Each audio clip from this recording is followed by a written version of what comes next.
So guys हम यहाँ पे नेक्स्ट करंट अफेयर से स्टार्ट कर रहे हैं जिसमें फर्स्ट करंट अफेयर है that is about the wolf supermoon.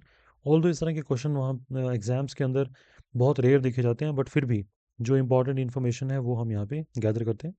सबसे पहले आपको ये पता होना चाहिए जो वॉल्फ सुपरमून है, ये एक कंबाइंड टर्म है ये, जिसके अंदर हम occurrence of the wolf moon at the time of supermoon, that means जो वॉल्फ मून के समय में और जिस समय पर सुपरमून भी हो तो उसे हम बोलते हैं that is the wolf supermoon. तो दोनों ही टर्म को यहाँ पे कंबाइन किया गया है। तो वॉल्फ मून का मतलब क्या है? जब जैन के अंदर फर्स्ट जो फुल मून होता है ना, उसे यहाँ पर वॉल्फ मून कहा जाता है। तो आपको ना इसके पीछे की क्या लॉजिक है, क्या इसके पीछे जो हिस्टोरिक रीज़न है, कहानी है, उसके बारे में नहीं जाना है आपने। और सुपर मून कब कहा जाता है? जब जो मून है वो क्लोजेस्ट पॉइंट पर पहुंच जाता है अर्थ के, तो उसे हम बोलते हैं that is E super moon. तो उस समय पर हमें ना वो थोड़ा सा बड़ा और ब्राइट नज़र आता है। तो ऐसे में जब ये दोनों ही टर्म्स यहाँ पर कंबाइंड वे में देखे जाते हैं तो उसको बोलते हैं that's a wolf super moon. तो वॉल्फ का यहाँ पर सिंपली मतलब आप ये मान के चलिए दैट जैन में जो फर्स्ट फुल मून है, और उसी टाइम पर ये बहुत नज़दीक भी था अर्थ के, तो इसीलिए बड़ा भी नज़र आ रहा था, that is a super moon. उसके बाद हम आगे चल रहे हैं इसके अंदर। जैसे आप यहाँ पे देख रहे हो सुपर मून, ब्लड मून या सुपर फ्लावर ब्लड मून, तो इनकी ज़रूरत अभी नहीं है, जो न्यूज़ में है सिर्फ आपको उतना पता होना ज़रूरी है। Then after India's Braille ecosystem, जो वर्ल्ड्स जो ब्रेल्स डे है that is generally observed on the 4th of Jan। और इसके अंदर जिन लोगों को विजुअल डिसेबिलिटी है, दैट मीन्स जो देख नहीं पाते हैं, उनके लिए एक खास सिस्टम जो है तैयार किया गया है, जिसे हम रीडिंग और राइटिंग के लिए वहाँ पर बनाते हैं। तो इसके अंदर ना 6 डॉट्स, यानी कि जो विजुअली इम्पेयर्ड होते हैं या डिसेबल होते हैं, वो वहाँ पर जो पेजेस होते हैं उनके ऊपर ना डॉट्स होते हैं, उभरे हुए कुछ डॉट्स, उनको टच करने से वो आइडेंटिफाई कर पाते हैं। और जैसे हम लोग देखने से आइडेंटिफाई कर पाते हैं, इसी तरह जो टच और सेंसरी जो पॉइंट्स हैं उनके थ्रू जो रीडिंग कर पाते हैं, तो उसको हम बोलते हैं ब्रेल। ठीक है, तो ब्रेल लैंग्वेज इसका नाम होता है। तो आप इसमें आगे बढ़ रहे हैं। और जो गवर्नमेंट का इनिशिएटिव क्या है इससे संबंधित, कि हमने अभी भारतीय ब्रेल एक शुरू किया है, जिसके तहत हम डिजिटल एक्सेसिबिलिटी, जो जितनी भी इंडियन लैंग्वेजेस हैं उनके अंदर जो डिजिटल एक्सेसिबल का मतलब है कि जो विजुअली इम्पेयर्ड लोग हैं वो भी डिजिटली इंफॉर्मेशन को एक्सेस कर पाएँ। तो इसके लिए अभी हमने तैयारी की, दैट्स अ स्टैंडर्ड भारतीय ब्रेल कोड 2025 शुरू किया है।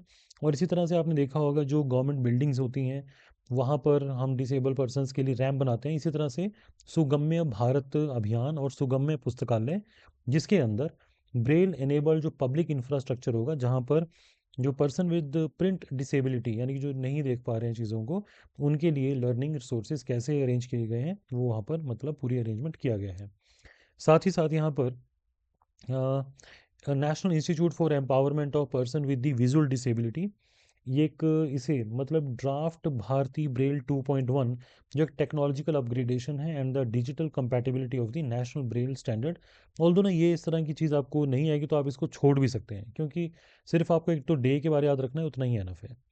उसके बाद हम नेक्स्ट यहाँ पे चल रहे हैं अगेन।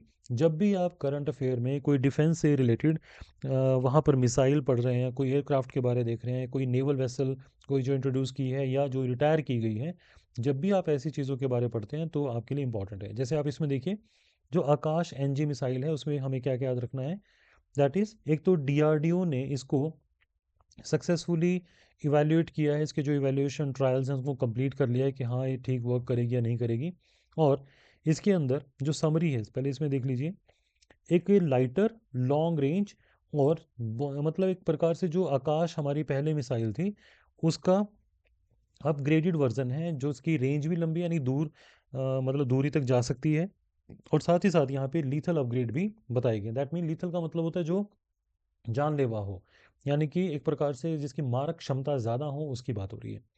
तो आकाश एनजी के बारे में आपको क्या याद रखना है, यानी कि इसे हम सरफेस से, यहाँ सरफेस से एयर की तरफ लॉन्च करें। दैट मीन्स जैसे हम होता है ना कि कोई हवाई जहाज़ है जिसको हम टारगेट कर रहे हैं, तो हम ज़मीन से इसको मिसाइल को लॉन्च करेंगे और वहाँ पे अटैक करेंगे।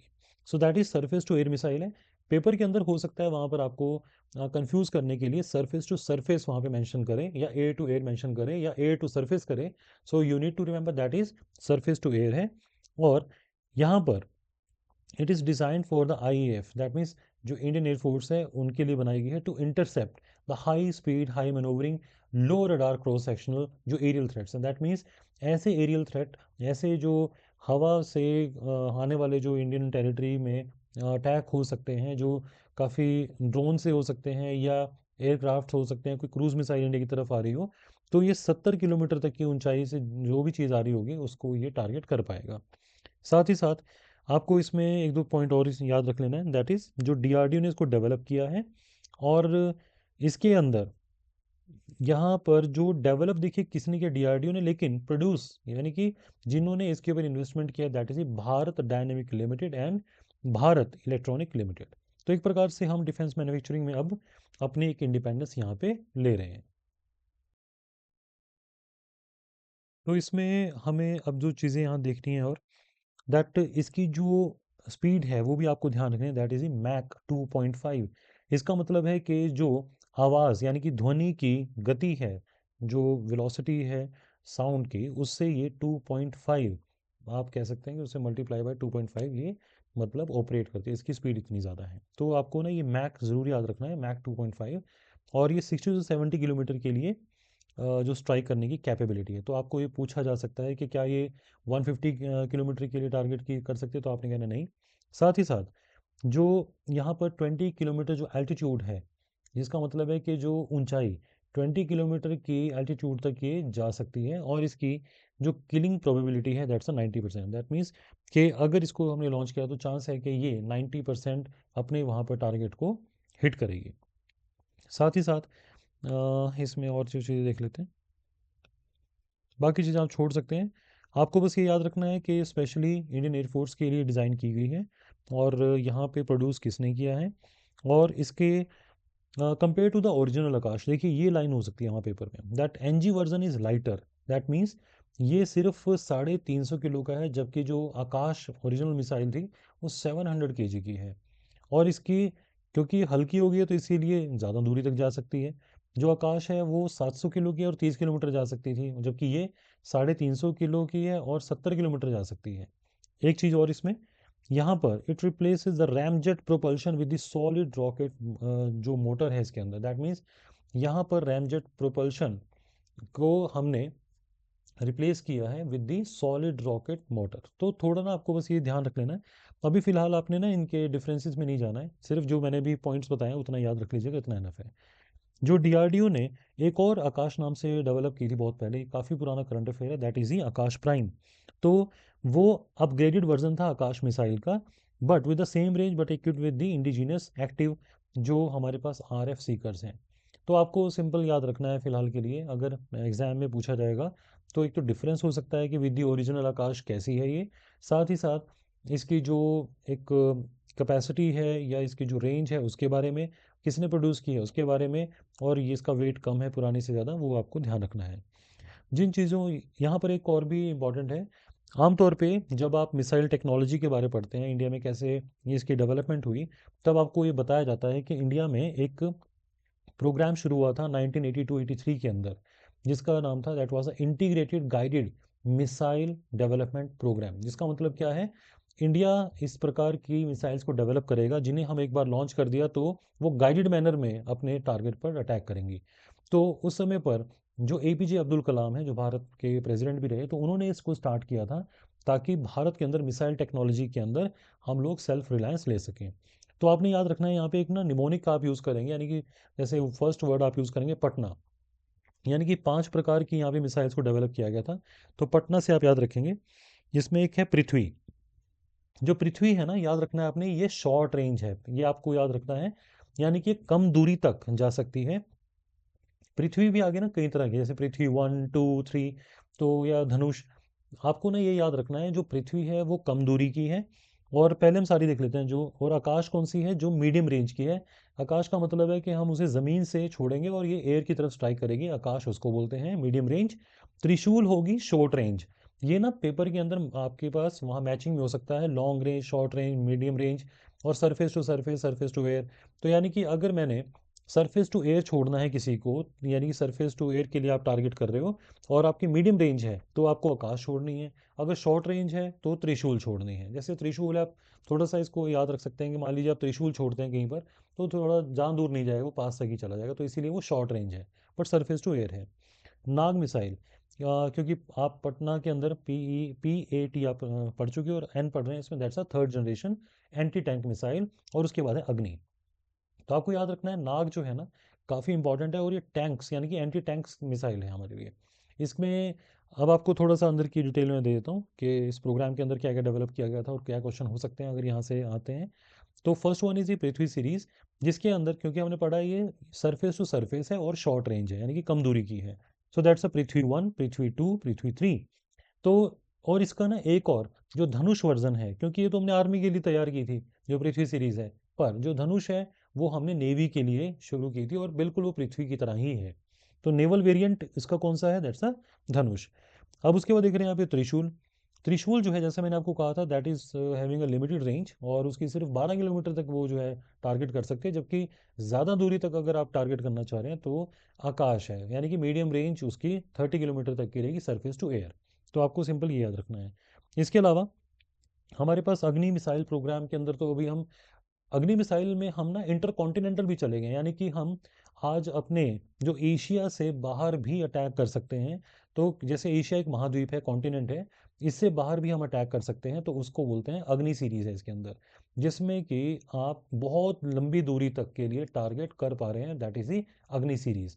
तो आपको जैसे पृथ्वी पता लग गया, यहाँ पर आपको त्रिशूल, इसी तरह से जो नाग मैंने आपको पहले बताया था एंटी टैंक मिसाइल है, वेरी इंपॉर्टेंट। और नाग की एक और मिसाइल का वेरिएंट आता है that is known as Helina. Helina का मतलब है जो हेलीकॉप्टर के साथ नाग मिसाइल जोड़ दी जाए, that is known as the Helina. यानी कि किसी टैंक के ऊपर जब आप हेलीकॉप्टर से अटैक कर रहे हो उस मिसाइल के थ्रू, तो उसको हम बोलते हैं हेलिना मिसाइल। अब उसके बाद हम आगे देख रहे हैं that is the Indian railway electrification drive. हम इसे छोड़ सकते हैं यहाँ पे, इसकी ज़रूरत नहीं है अभी, क्योंकि यहाँ पे कोई ऐसा नहीं है कि जो डायरेक्टली हमारे लिए क्वेश्चन बने, क्योंकि ये न्यूज़ में था इसीलिए मैंने यहाँ पर इसको शो किया है अभी। नेक्स्ट हम इसके बाद जा रहे हैं that is known as the जो पेम्बा इफेक्ट के बारे में यहाँ पे थोड़ा देख रहे हैं। जो इसमें देखिए ध्यान से, it is a phenomena where the hotter water freezes faster than the colder water. That means जहाँ पर जो गर्म पानी है वो जल्दी फ्रीज हो जाता है, मतलब अगर कंपेयर करते हैं कोल्ड वाटर से।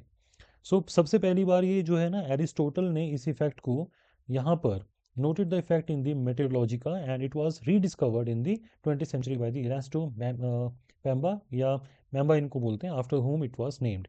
तो अभी हुआ क्या था, तो एक तो आपको बस इफेक्ट के बारे में आपको याद रखना है कि क्योंकि न्यूज़ में था कि हॉट जो वाटर है वो जल्दी फ्रीज हो जाता है फास्टर देन दी कोल्डर वाटर। तो एरिस्टोटल, जिनका जैसे अरस्तु भी जिन्हें हम बोलते हैं हिंदी के अंदर, तो उन्होंने इसको पहली बार नोट डाउन किया था, लेकिन बाद में एरास्टो ने इसको 20th सेंचुरी में रिसेंटली फाइंड आउट किया था। तो इसके अंदर यहाँ पर आपके लिए जो क्वेश्चन हो सकता है अभी ना, बात क्या हो रही है कि जो सुपर कंप्यूटर्स हैं उनके अंदर इस चीज़ को यूज़ किया जा सकता है। तो डायरेक्टली यहाँ पे कोई क्वेश्चन और नहीं बनेगा, सिर्फ इस इफेक्ट के बारे में आपको पता होना चाहिए, और जो मैंने एक दो नाम बताए हैं सिर्फ इतना चलेगा। अभी जो जवाहरलाल नेहरू सेंटर है for the advance scientific research, उन्होंने और department of science and technology ने अभी इस जो एक पर्टिकुलर सुपर कंप्यूटर से जुड़ी हुई एक हमारी डेवलपमेंट है उसमें इस इफ़ेक्ट को यूज़ करने की कोशिश की थी अभी, बस इसीलिए न्यूज़ में था। उसके बाद आगे हम यहाँ बढ़ रहे हैं that is the Ayush export promotion council. सबसे पहले आपको यहाँ पर जो पता होना चाहिए that what is Ayush. Ayush में देखिए यहाँ पे क्या होता है, आयुर्वेदा, योगा, नेचुरोपैथी, यूनानी, सिद्धा, सोवा रिगपा, वेरी इंपॉर्टेंट, और यहाँ पे होम्योपैथी। दैट मीन्स जो आयुष है, एक तो हमारे पास जो मॉडर्न सिस्टम ऑफ मेडिसिन है जिसके अंदर हम एलोपैथी को काउंट करते हैं, दैट मीन्स जो डॉक्टर्स होते हैं हम उनके पास विजिट करते हैं गवर्नमेंट हॉस्पिटल्स में, और वो आपको जैसे बोलते हैं अंग्रेजी दवाइयाँ, यानी कि जो एलोपैथी हैं वो आपको देते हैं। एक ये सिस्टम ये है, और दूसरा सिस्टम है हमारा जो ट्रेडिशनल सिस्टम है ऑफ ट्रीटमेंट, जिसके अंदर हम आयुर्वेदा को जानते हैं या होम्योपैथी को फॉलो करते हैं, और ये सभी को फॉलो करते हैं जिसके अंदर आप ये नाम पढ़ रहे हैं अभी, आयुर्वेदा, योगा, नेचुरोपैथी, यूनानी, सिद्धा, जो सोवा रिगपा एंड होम्योपैथी। तो आपको ये याद रखना है आयुष का मतलब क्या है। तो इसमें ना अभी क्या कर रहे हैं हम लोग कि इंडिया से अब हम जो हर्बल प्रोडक्ट्स हैं उनका एक्सपोर्ट बढ़ा रहे हैं, और क्योंकि भारत ना हर उस एक अपॉर्चुनिटी को वहाँ पर एक्सप्लोर कर रहा है जहाँ जहाँ पर हम एक्सपोर्ट को बढ़ा सकते हैं। तो क्योंकि पूरे वर्ल्ड के अंदर सभी लोग जानते हैं जो केमिकल का इफेक्ट है मॉडर्न या एलोपैथी ट्रीटमेंट में, वो सिर्फ जो है ना सिम्टम्स को कुछ टाइम के लिए वो ट्रीट करते हैं, उनको थोड़ा सप्रेस कर देते हैं, बट लॉन्ग टर्म के लिए जो ट्रीटमेंट की रिक्वायरमेंट है, क्योंकि किसी डिसीज़ को ट्रीट करने का मतलब होता है कि उसकी जो रूट कॉज है उस डिसीज़ का उसको पूरी तरह से हटा दिया जाए, उसको पूरी तरह से बॉडी से एलिमिनेट कर दिया जाए। तो ये जो चीज़ें हैं हम हर्बल प्रोडक्ट्स के थ्रू अचीव कर पा रहे हैं, और पूरे वर्ल्ड में अब देखिए योगा फेमस हो रहा है, आयुर्वेदा को भी माना जाता है, और जो होम्योपैथी है वो भी इसी तरह से हर्बल एक्सट्रैक्ट को यूज़ करती है। यूनानी भी यूनानी भी बिल्कुल उसी तरह से जैसे आयुर्वेदा है वैसे ही यूनानी भी यूज़ करते हैं, लेकिन उनके नाम अलग हैं, ठीक है, थोड़े पर्शियन नाम है उनके। और इसी तरह से जो सिद्धा है, सिद्धा के अंदर जो जैसे तमिलनाडु का जो एरिया है हमारा, वहाँ पर कुछ जैसे जो वैद जो जैसे होते हैं ना वैद होते हैं, उस प्रकार से वहाँ पर कुछ लोग होते थे जिनको सिद्धा कहा जाता था, और वो इसमें मंत्रोपचार भी करते हैं, यानी कि मंत्रों से किसी चीज़ को ट्रीट किया जाता है, उसको सिद्धा पैथी बोलते हैं। और जो सोवा रिगपा है दैट इज़ प्रैक्टिस इन दी जो हमारे पास हिमालयन रीजन है, स्पेशली लेह लद्दाख वाले एरिया के अंदर हमें सोवा रिगपा देखने को मिलती है, ये भी एक ट्रीटमेंट का वे है। तो आयुष के अंदर ना अभी हम ये प्रोडक्ट्स को यहाँ पर बढ़ा रहे हैं अभी, तो आपको सिर्फ इतना याद रखना है और इसके अलावा और कोई ज़रूरत नहीं है, बाकी आप छोड़ सकते हैं टोटली। इसके बाद है हमारे पास that's a bureau of Indian standards. देखिए इंडिया में जो आप प्रोडक्ट्स यूज़ करते हैं तो उनके ऊपर एक यहाँ पे टैग लगता है जिसको हम बोलते हैं ब्यूरो ऑफ इंडियन स्टैंडर्ड्स का, यानी कि भारत के अंदर जो हमने हर प्रोडक्ट से रिलेटेड, चाहे वो इलेक्ट्रॉनिक्स के प्रोडक्ट हों, उन प्रोडक्ट्स के ऊपर अगर आप जैसे जो कंज्यूमर्स हैं जब उसको यूज़ करेंगे तो वो प्रोडक्ट के अंदर क्या क्या चीज़ें होनी चाहिए, सेफ्टी गार्ड्स हैं कि नहीं वहाँ पर, ऐसी चीज़ों को एक तरह से सर्टिफिकेट देने वाला जो हमारे ऑर्गेनाइजेशन है दैट इज नोन एज ई ब्यूरो ऑफ इंडियन स्टैंडर्ड्स। तो बेसिकली ये नेशनल स्टैंडर्ड बॉडी है जो किसके अंडर काम करती है ये आपको पता होना जरूरी है, that's a department of consumer affairs, ऐसे याद रख लीजिएगा डायरेक्टली। जिस पूरी मिनिस्ट्री का नाम तो department of consumer affairs, ministry of consumer affairs and food and public distribution, पूरा नाम तो ये है। परंतु आपने यहाँ पर याद रखना है दैट जो मिनिस्ट्री ऑफ कंज्यूमर अफेयर के तहत डिपार्टमेंट ऑफ कंज्यूमर अफेयर है, उसके नीचे वर्क करता है that's a bureau of Indian standard. तो मोटा मोटा आपने याद रखना है इसके अंदर। और इसको इनिशियली जब सेटअप किया था तो इसका नाम आईएसआई था, that was a Indian standard institution, यानी कि जो स्टैंडर्ड को बोलते हैं मानक। तो यहाँ पर भारत के अंदर जो मानक से तय करने वाला एक इस प्रकार का इंस्टीट्यूट है, और 1947 में इसे हमने एस्टैब्लिश किया था। तो इसकी लीगल फाउंडेशन क्या है आज अगर हम देखें इसको, इसके लिए हमने 2016 में जो bureau of Indian standard act है उसे पास किया है। और इसमें और देखते हैं, देखिए अब यहाँ पे ना एक शाइन स्कीम आपसे पूछ लेगा, व्हाट इज शाइन स्कीम। तो जब भी आप स्कीम कोई पढ़ते हैं ना, तो जिन स्कीम्स को पढ़ने से आप एग्जाम में आइडिया नहीं लगा सकते उन पर तो स्पेशल फोकस करने की ज़रूरत है। एग्जाम्पल के लिए शाइन, अगर वहाँ पे वर्ड लिख देगा तो आपको पता नहीं चलेगा किससे रिलेटेड है।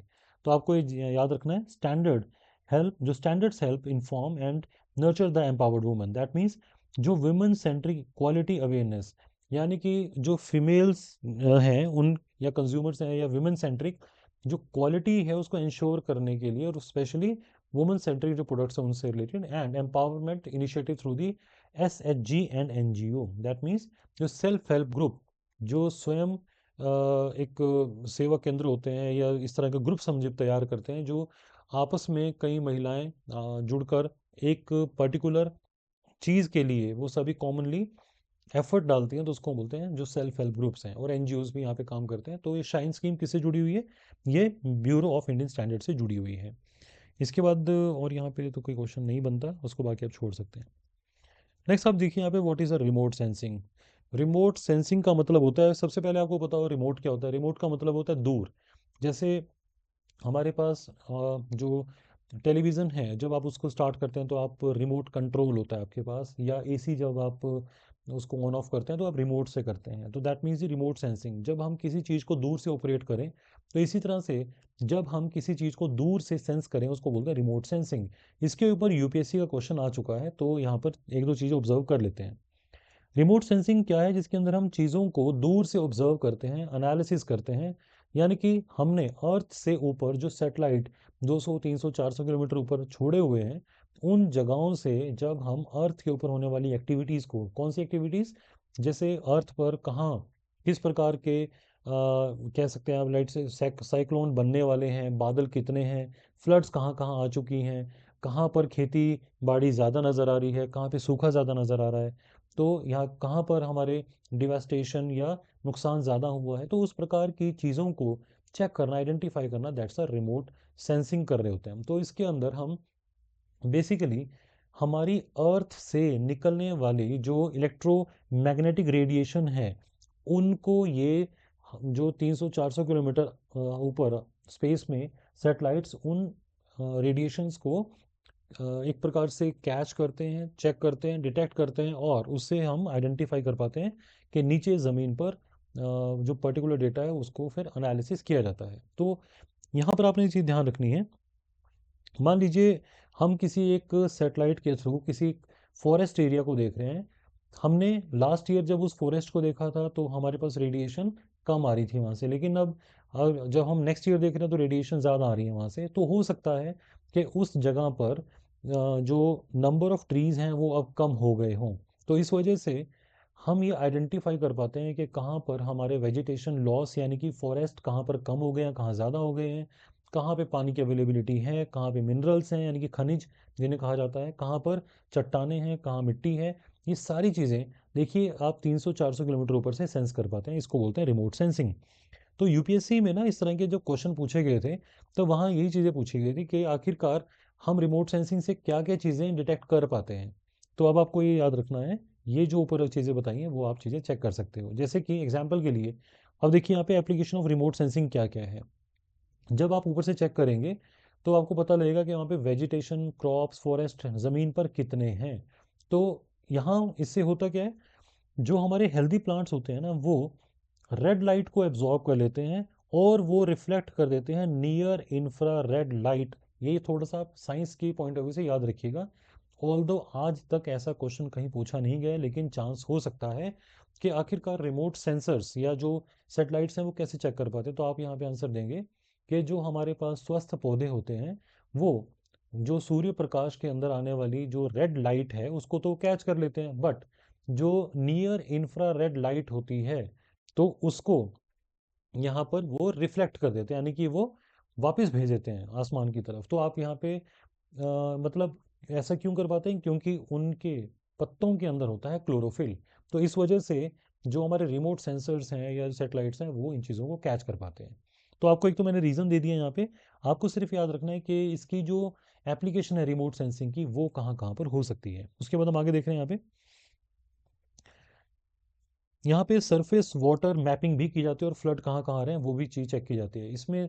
यहाँ पर आपने क्या याद रखना है, देखिए जहाँ पर दो तरह के सरफेस अगर होंगे, मान लीजिए एक ड्राई है और एक ऐसा सरफेस जो कि वेट है, यानी कि जहाँ वाटर की संभावना है या वाटर ज़्यादा हो सकता है। इसी तरह जहाँ पे फ्लड्स ज़्यादा हो, तो इसके अंदर भी यहाँ पे जो सेटेलाइट्स के सेंसर्स हैं वो एक प्रकार से स्कैटरिंग ऑफ सनलाइट को, स्कैटरिंग का मतलब होता है सनलाइट का इधर उधर बिखर जाना, तो उस चीज़ को डिटेक्ट कर पाते हैं कि कहाँ पर ऐसा हो रहा है। तो इस प्रकार से जो सरफेस वाटर, यानी कि ज़मीन पर जो वाटर आपको नज़र आ रहा है या कहीं फ्लड्स हैं, उसको भी डिटेक्ट कर पाते हैं। इसी तरह मिनरल एक्सप्लोरेशन वेरी इंपॉर्टेंट। यहाँ पर आपने एक चीज़ याद रखनी है। मान लीजिए अर्थ के ऊपर कहीं पर कॉपर पड़ा है, कहीं पर गोल्ड है, लिथियम है, लाइमस्टोन है, ग्रेनाइट है।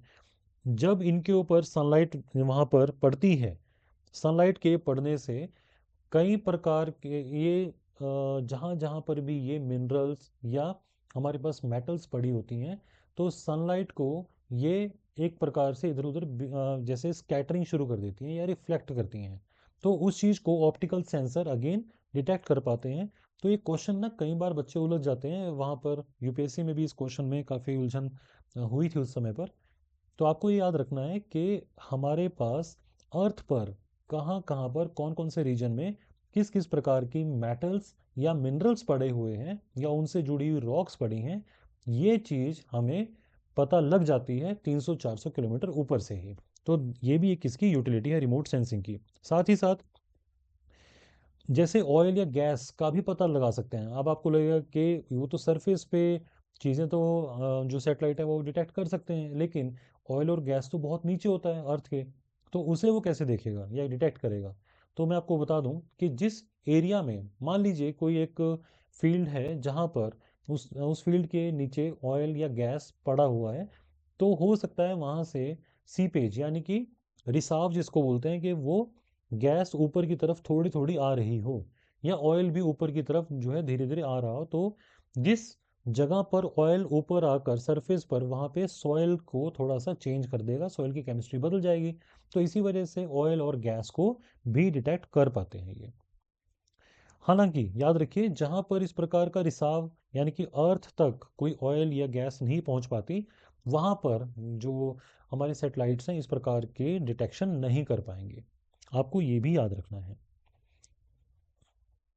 क्या ग्राउंड वाटर मॉनिटरिंग की जा सकती है? Very important. अब देखिए अगेन, ग्राउंड वाटर यानी कि जो ज़मीन के नीचे पड़ा हुआ पानी है, क्या उसको हम पता कर सकते हैं वहाँ कितना पानी है?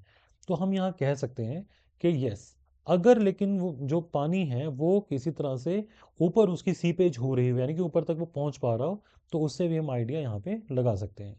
सो ग्राउंड वाटर या अंडरग्राउंड वाटर को भी हम आइडेंटिफाई यहाँ पर कर सकते हैं, और इससे हमें आइडिया मिल जाएगा कि किस एरिया के अंदर इंडिया में कहाँ कहाँ पर कितने वाटर रिसोर्सेज पड़े हुए हैं।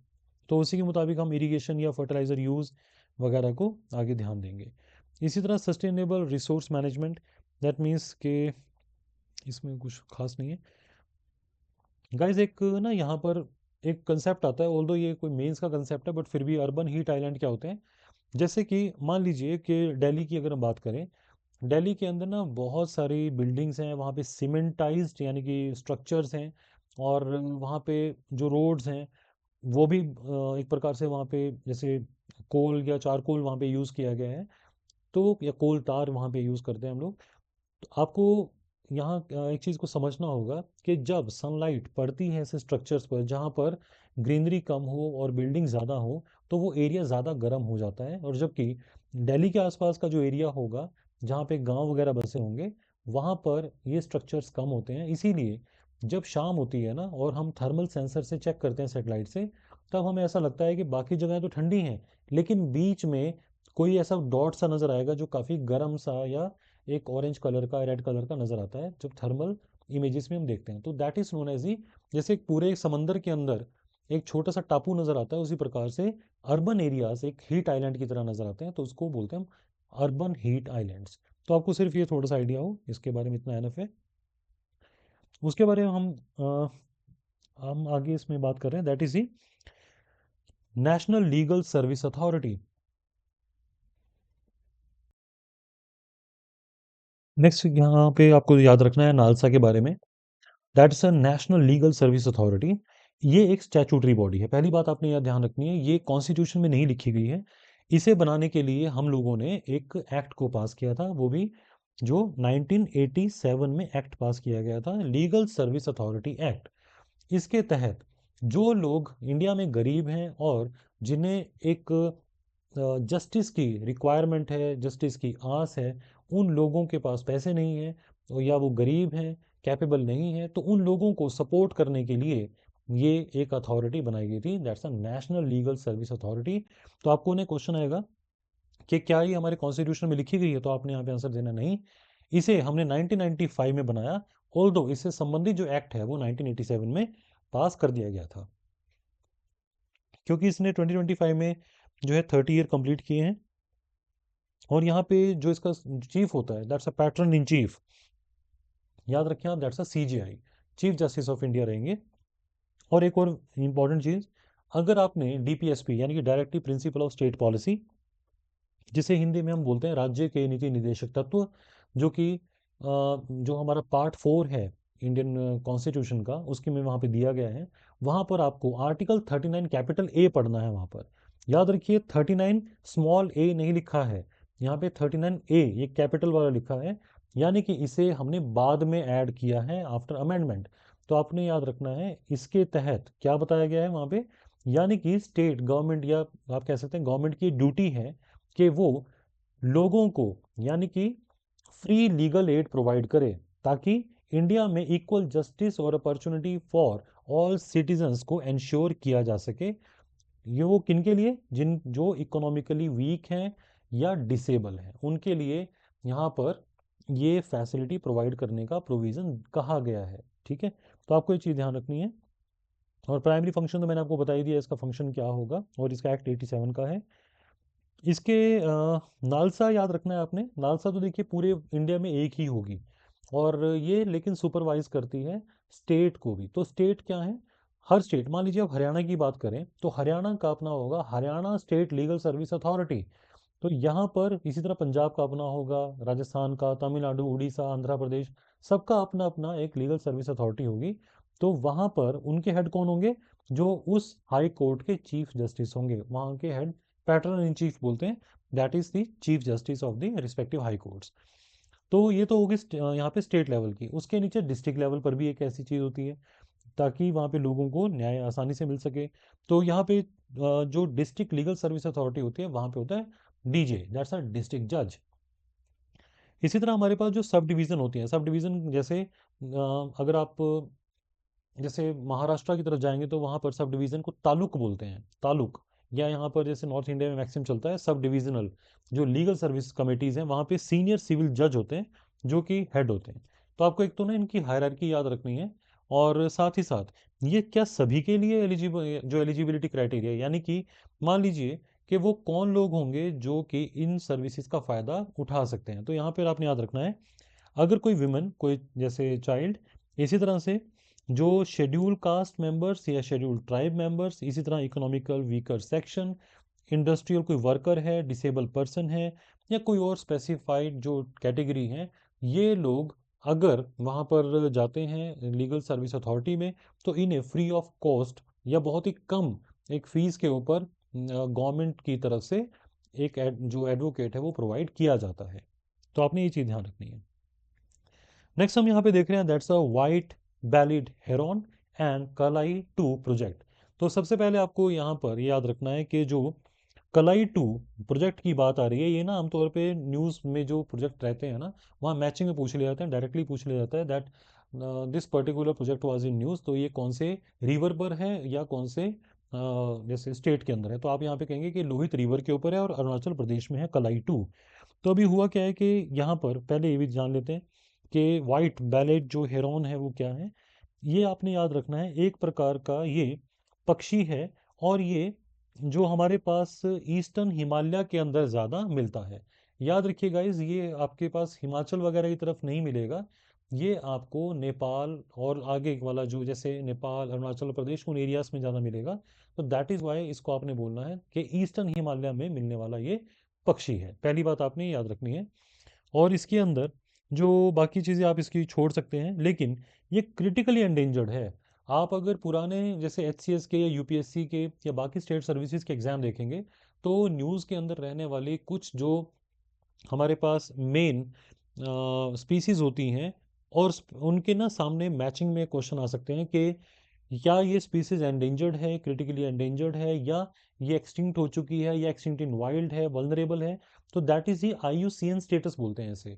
तो आईयूसीएन स्टेटस क्या है, तो आपने याद रखना है इसके, यानी कि इस पक्षी की जो आज प्रजाति है, स्पीसीज है, इसके मेंबर्स बहुत कम रह गए हैं, दैट मीन्स इसकी पॉपुलेशन कम रह गई है, इसीलिए हमें इसे प्रोटेक्ट करने की ज़रूरत है।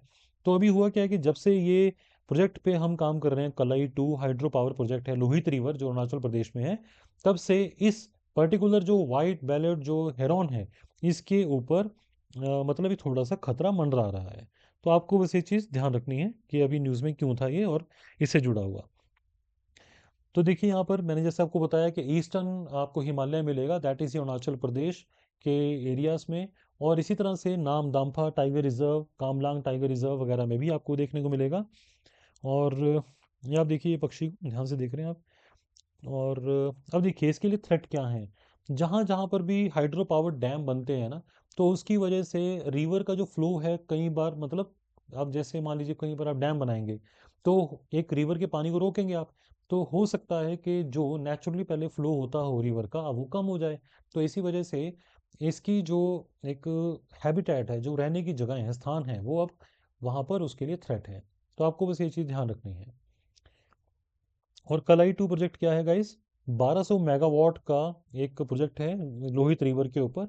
लोहित क्या है? ब्रह्मपुत्र की एक ट्रिब्यूटरी यानी कि सहायक नदी है। और कहाँ पर जो है फ्लो करती है ये? अरुणाचल प्रदेश के अंदर। तो आपने सिंपल ये भी चीज़ ध्यान रखनी है। इसके अलावा लोहित रिवर की अगर हम बात करें तो ये राइट बैंक ट्रिब्यूटरी है। देखिए यहाँ पे ना कई बार कुछ ऐसे क्वेश्चन देखने को मिलते हैं हमें कि which one of the following is the left और राइट बैंक ट्रिब्यूटरी, यानी कि दाएं से मिलने वाली सहायक नदियां ब्रह्मपुत्र की और बाएं से। तो आपको ना ये याद रखना चाहिए, जो गंगा है और ब्रह्मपुत्र है और आप एक जो सिंधु नदी है दैट्स इंडस, गंगा और ब्रह्मपुत्र, इन तीनों नदियों के आप लोगों को लेफ्ट और राइट से मिलने वाली जो ट्रिब्यूटरीज हैं उनके बारे में आपको नॉलेज होनी चाहिए। आमतौर पे क्वेश्चन आ जाते हैं, ये स्टेट सर्विसेज में स्पेशली देखा जाता है। तो आपको इसमें इतना ही याद रखना है। और इसके अलावा यहाँ पे देखिए एक पॉइंट भी बोला गया है, ऑल्दो वैसे ये ज्योग्राफी की तरफ से एक जीके का पॉइंट है, which is known as a Kibithu. India का सबसे ईस्टर्न मोस्ट पॉइंट कौन सा है? तो आपको याद रखना चाहिए, यानी कि सबसे पहला पॉइंट आप कह सकते हैं अगर ईस्ट की तरफ से हम देखेंगे तो इंडिया का जो पॉइंट है दैट इज अ किबिथू, एक गांव है ये किबिथू। ठीक है। तो वहां से जो लोहित रिवर है अरुणाचल प्रदेश में एंटर करती है। और बाद में लोहित जो रिवर के बारे आप देख रहे हो ये सियांग और दिबांग से मिल जाती है। इसी तरह से कुछ और प्रोजेक्ट्स भी हैं, वैसे तो कलाई ही काफ़ी फेमस है वहाँ का। इसके अलावा देमवे हुतोंग या देमवे अपर, ये बाकी आपको याद रखने की ज़रूरत नहीं है। नेक्स्ट हम यहाँ पे देख रहे हैं that's a Bhashini's Shrutlekh multilingual translation tool. तो भाषिनी जो एआई टूल है अभी, digital India Bhashini AI tool का नाम है दैट्स अ श्रुतलेख। तो आमतौर पे ना क्वेश्चन आ जाते हैं पेपर में कि recently this word was in news, तो इसका मतलब क्या है? तो एक प्रकार का ये ऐसा टूल है जो कि स्पीच टू टेक्स्ट ट्रांसलेशन कर सकता है। ठीक है। तो दैट मीन्स जब कोई पर्सन बोल रहा हो तो उसको ये टेक्स्ट में कन्वर्ट वहाँ पे कर सकता है। तो ये एआई पावर्ड है, आर्टिफिशियल इंटेलिजेंस के साथ ये इंटीग्रेटेड है। और what is Bhashini? That's a भाषा इंटरफेस फॉर इंडिया। एक ये हमने स्टार्ट किया है, तो आपको लगेगा किस, अगेन किस मिनिस्ट्री ने इसको स्टार्ट किया? मेटी ने, जो ministry of electronics and information technology है, उन्होंने स्टार्ट किया है। और ये किस मिशन के तहत किया जा रहा है? That's a national language translation mission. तो आपको मेनली यहाँ पे श्रुतलेख के बारे में पता होना चाहिए। तो भाषिणी अभी आपको जैसे मैंने बताया कि एक प्रकार का एआई पावर्ड प्लेटफॉर्म है जिसमें हम लैंग्वेजेस के जो बैरियर हैं, मान लीजिए आप इंडिया में कहीं पर तमिलनाडु की तरफ जाते हैं, जो नॉर्थ इंडियंस हैं लेट से वो ट्रैवल कर रहे हैं वहाँ पर, तो उनकी जो तमिलियन है या तेलुगु है, कन्नड़ है, वो समझ नहीं आ रही है, मलयालम वगैरह समझ नहीं आ रही है। तो भाषिणी टूल जो है ना वो हेल्प कर सकता है ऐसे में, लैंग्वेज जो बैरियर्स हैं, और इसी तरह से वहाँ के जो लिटरेचर हैं, पोइट्री हैं, उनको हम समझ सकें। तो यहाँ पर ये जो इंटरफेस है ये हमारे काम आएगा। तो आपको ये थोड़ा सा इसके बारे में ध्यान रखना है। और श्रुतलेख जो है, क्या ये टेक्स्ट टू टू स्पीच है या स्पीच टू टेक्स्ट है? तो आपने यहाँ पे इसको बोलना है that it is the speech to text, यानी कि जो आप चीज़ बोलेंगे उसको टेक्स्ट में कन्वर्ट कर देगा। और अभी जो ये प्लेटफॉर्म है हमारा, वो सपोर्ट कर रहा है 22 शेड्यूल्ड इंडियन लैंग्वेजेस को। जो हमारे पास शेड्यूल लैंग्वेजेस है ना गाइस, याद रखना है आपने, इंडिया का जो अगर कॉन्स्टिट्यूशन आप पढ़ेंगे तो वहाँ पे आपको 12 शेड्यूल मिलेंगे, लेकिन ओरिजिनली वहाँ पे 8 थे। तो जो 8th शेड्यूल है आज भी, वहाँ पे इन लैंग्वेजेस के बारे बताया गया है। आपने याद रखना है कि वहाँ पर ओरिजिनली 14 लैंग्वेजेस वर देयर, बाद में 8 लैंग्वेजेस को ऐड किया गया। तो 3 बार उस जगह पे अमेंडमेंट हुई है। फर्स्ट टाइम कब हुई थी, सेकंड टाइम कब हुई और थर्ड टाइम कब हुई है? उन अमेंडमेंट से कौन कौन सी लैंग्वेजेस को ऐड ऑन किया गया, इसके ऊपर बहुत बार क्वेश्चन आ चुका है। तो काइंडली आप अपना जो 8th शेड्यूल है उसको आप ज़रूर पढ़ेंगे। उस 8th शेड्यूल में 14 लैंग्वेजेस को, ये सभी लैंग्वेजेस को याद नहीं करना है, सिर्फ उन लैंग्वेजेस को आपने याद रखना है वहाँ पर जिन्हें अमेंडमेंट से बाद में जोड़ा गया, और वहाँ पे 3 बार मेजरली अमेंडमेंट की गई है। उसके बाद हम यहाँ पे देख रहे हैं दैट्स अ तुर्कमान गेट। तो तुर्कमान गेट है क्योंकि अभी जो दिल्ली के अंदर काफ़ी बड़े लेवल पर वहाँ पे डेमोलिशन जो है ना ड्राइव चल रही थी, जिसके अंदर कई जो एरियाज़ हैं जो कि इलीगली ऑक्यूपाइड थे या स्ट्रक्चर खड़े किए हुए थे, उन्हें तोड़ा जा रहा था। तो यहाँ पर आपने याद रखना है कि तुर्कमान गेट जो है ना, ये दिल्ली के अंदर है, पहली बात तो ये। और ये बेसिकली यहाँ पर यह सूफिज़्म का सेंटर था इस जगह पे, स्पिरिचुअल लैंडस्केप। क्योंकि आप जानते ही हैं कि भारत में एक समय था जब भक्ति आंदोलन चल रहा था, ऑल्दो उससे बहुत क्वेश्चन आते हैं, परंतु उसी टाइम पर इंडिया में जो मुस्लिम इन्वेजन हुआ था, जिसकी वजह से इंडिया में सूफिज़्म का एक आगमन हुआ था। उस सूफी जो एक पद्धति है या जो सूफिज़्म है, उससे रिलेटेड कई तरह के स्कूल्स हैं जिन्हें हम बोलते हैं सिलसिला। सिलसिला बोला जाता है, दैट मीन्स जैसे मान लीजिए कि अलग अलग जो उनके टीचर्स हैं, उन्होंने अपना अपना एक स्कूल स्टार्ट किया, तो उनके स्कूल्स को सिलसिला कहा जाता है। तो आपको ना अगर पढ़ना हो कभी, तो डेफिनेटली सूफिज़्म के बारे में भी आप ज़रूर पढ़ें, एडिशनली एज अ होमवर्क आप इसको कर सकते हैं।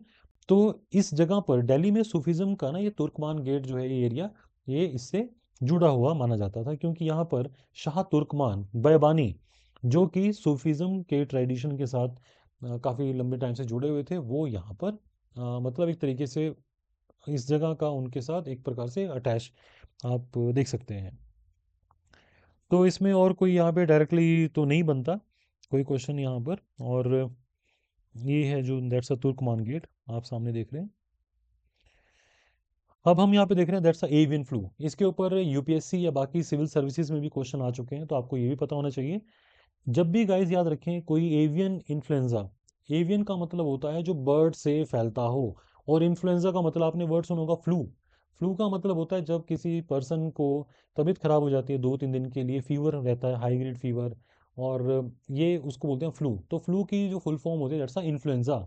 तो जब एवियन यानी कि पक्षियों की वजह से कोई ऐसा इन्फ्लुएंजा मतलब फैल रहा हो, तो उसको बोलते हैं एवियन इन्फ्लुएंजा।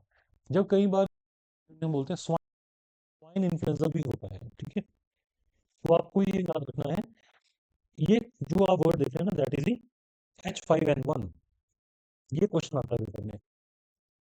पेपर में आपको कंफ्यूज करने के लिए, क्योंकि ये ना यूपीएससी में पूछा जा चुका है कि which one of the following is a strain of the avian influenza, तो आपने वहां पे बोलना है दैट H5N1। पेपर में आपको वहां पे H2N1, H1N1 इस तरह से लिखेगा। अगर तो देखिए H1N1 लिखा है, तो दैट्स अ स्वाइन इन्फ्लुएंजा या स्वाइन फ्लू बोलते हैं उसे। अगर ये यहाँ पर आपको H5N1 बोल रहा है, तो उसको आप बर्ड फ्लू या यहाँ पर एवियन इन्फ्लुएंजा कह सकते हो। तो रिसेंटली हमें जो कुटनाड एरिया है केरला के अंदर, वहां पर देखने को मिला। तो जो डक रेयरिंग ट्रेडिशन है वहां पर, उसको वहाँ पे खतरा हो गया। तो दैट मीन्स क्योंकि जो डक्स हैं उनके थ्रू ये वहाँ पर फैल रहा था, तो इसी वजह से हो सकता है वहाँ पर कुछ दिनों के लिए इस एक ट्रेडिशन पर, जो डक्स से रिलेटेड रेयरिंग यानी कि डक्स पालने से रिलेटेड जो ट्रेडिशन है, ये लोगों के काम काज होगा, उसके ऊपर वहाँ पर रोक लगाई जाए। तो इसीलिए वहाँ पर लगभग मतलब जब भी कहीं ऐसे एरिया में तो इस प्रकार का इन्फ्लुएंजा फैलना शुरू हो जाता है ना, तो वहाँ पे बर्ड्स को मार दिया जाता है। तो इसलिए वहाँ लगभग 55,000 बर्ड्स को वहाँ पर अभी प्रिवेंटिव तौर पर मार दिया गया है। तो ये कोई वो नहीं है कि ये नुकसान होगा शरीर को, लेकिन आपको पेपर के लिए विचार रखना, दैट इज दी H5N1 जो है एक प्रकार का ये वायरस। जो इन्फ्लुएंजा होता है ना, वायरस ही होता है ये, आप बैक्टीरिया में बोलिएगा ना, तो वायरल ही होते हैं, ठीक है। तो आपको ये जानना चाहिए। और क्या ट्रांसमिशन कैसे होता है इसका, यानी कि एक पर्सन से दूसरे पर्सन में कैसे जाता है ये तो वैसे तो ह्यूमन जो इन्फेक्शन है with the avian influenza is rare, but यहाँ पर कई बार डायरेक्ट जो पर्सन कोई कांटेक्ट में आ जाता है ना किसी इन्फेक्टेड बर्ड के या उनकी सिक्रीशन के, जैसे मान लीजिए आपको एक पर्सन जो पोल्ट्री फार्म में काम करता है, तो उसको कुछ स्क्रैच लग गया, तो उसके ऊपर उनका सलाइवा लग गया या कोई पंजों में निशान लग गए, तो उसकी वजह से ये जो है ना मतलब फैल सकता है। और जो इस पर्सन को ये हो गया हो, क्या उससे भी आगे फैल सकता है? हालांकि रेयर है, बट फिर भी इसको रूल आउट नहीं किया जा सकता, ये फैल सकता है। So H5N1 registered as a viral disease, इसकी जरूरत नहीं है। अगेन इसके अंदर भी हाई फीवर होगा, कफ होगा, गला आपका दर्द करेगा, सोर थ्रोट यानी कि, और मसल एक आपके मसल्स में पेन वगैरह होगा। तो इसीलिए इसमें एंटी वायरल जो ड्रग्स दिए जाते हैं, जैसे कि ओसेल्टामिविर। तो आमतौर पर आपको अगर ये ड्रग्स के नाम याद नहीं रखने हैं, हाँ अगर कोई न्यू ड्रग जो है किसी पर्टिकुलर डिसीज के लिए इंट्रोड्यूस की गई है, नई मतलब खोज हुई है, कोई डिस्कवरी हुई है, वो आपको याद रखनी चाहिए, परंतु इसकी याद रखने की ज़रूरत नहीं है। सो गाइस इस सेशन के लिए ये करंट अफेयर्स हैं। तो अगेन जिन जिन पॉइंट्स पर मैंने आपको याद रखने के लिए सजेस्ट किया है, काइंडली सिर्फ आप उतना याद रखें, और इनके बहुत ही छोटे डिस्टेंस जो है नोट्स को तैयार कर लेंगे तो अच्छा रहेगा। और पुराने करंट अफेयर के जो नोट्स हैं उनको आप रिवाइज जरूर करते रहिए। और जब भी कोई इस तरह की इंफॉर्मेशन, चाहे वो डिफेंस से रिलेटेड हो या कोई मेडिसिन या कहीं पर कोई बैंक की बात आ रही हो, तो ये चीज़ें आपको नोट डाउन कर लेनी चाहिए, ताकि आप लोगों को एक तो उनकी relevance, objective as well as subjective relevance उन पर्टिकुलर टॉपिक्स की पता चलती रहे। तो आई होप आप ये चीज़ को ध्यान रखेंगे, और इस तरह की इन्फॉर्मेशन आपको रेगुलरली मिलती है। और जब भी हम यहाँ पर कोई नया कंटेंट अपलोड करते हैं तो इसीलिए आप सब्सक्राइब कीजिए, और साथ ही साथ वहाँ पर जो नोटिफिकेशन या बेल आइकन है उसको आप जरूर प्रेस कर दीजिए, ताकि आपको टाइमली इसकी नोटिफिकेशन जो है मिलती रहे। Okay guys, thank you so much.